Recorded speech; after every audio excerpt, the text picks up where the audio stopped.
first one is we need to believe. Ezekiel 37 verse 3, he says, as God asked Ezekiel this, "Son of man, can these bones live?"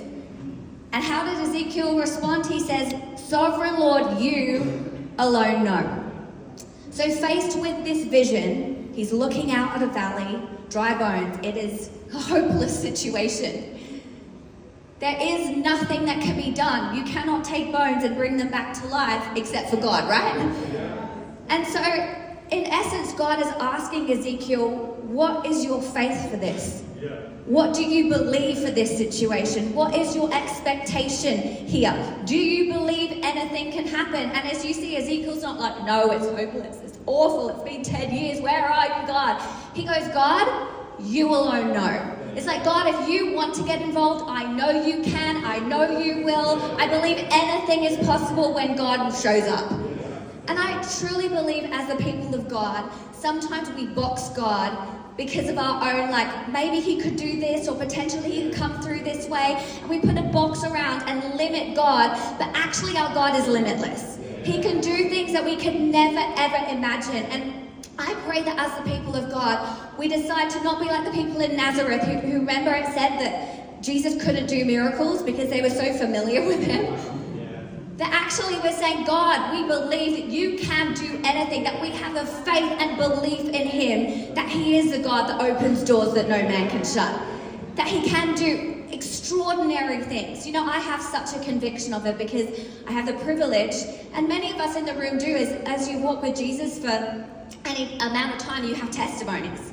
Now, I literally have a dry bones valley situation where there seemed to be no hope. 40 years ago, maybe 40 years and 2 weeks, my parents were involved in a car accident. A 10-ton army truck hit them. My dad was hit front on, his pelvis and his spine were completely destroyed, and he was told he'd never be able to walk again, that he wouldn't be able to play. I was 6 months old, wouldn't be able to play with me, he wouldn't be able to hold me, any of those things. My mum was run over, and she was in a coma and told that she was about to die. This was in Zimbabwe when we were living there, so my grandparents were called and said, you need to come quickly to be able to say goodbye, if not, you'll be just collecting her body.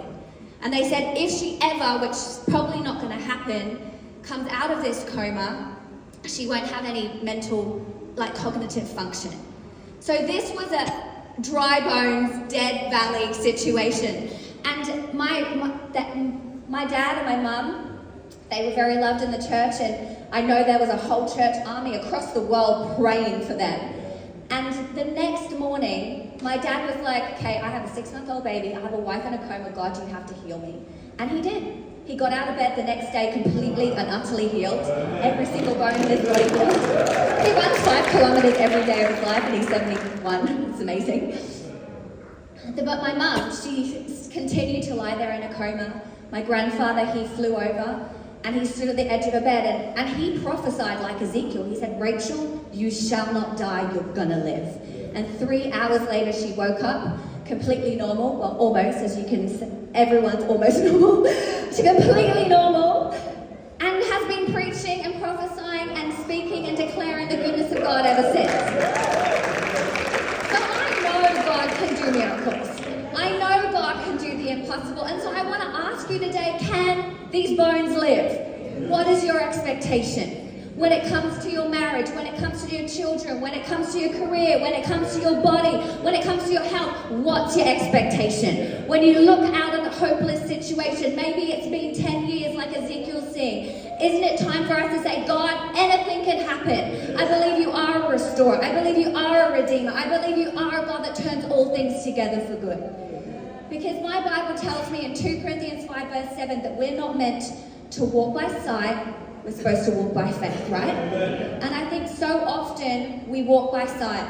We can see the thing intimidating us, inciting fear and anxiety and stress, whatever that situation is, and we can see it and it's right there. But it's time for us to lift our eyes to the author, the finisher, the perfecter of our faith. And you know, I love that story of David and Goliath. Because Goliath, he stood in the valley and he taunted the people of God. Can you remember that? And it incited so much fear and they were all shrinking back. But it took a boy, David, who was just a shepherd's boy, to stand in the valley and go, who dares defy the armies of the living God?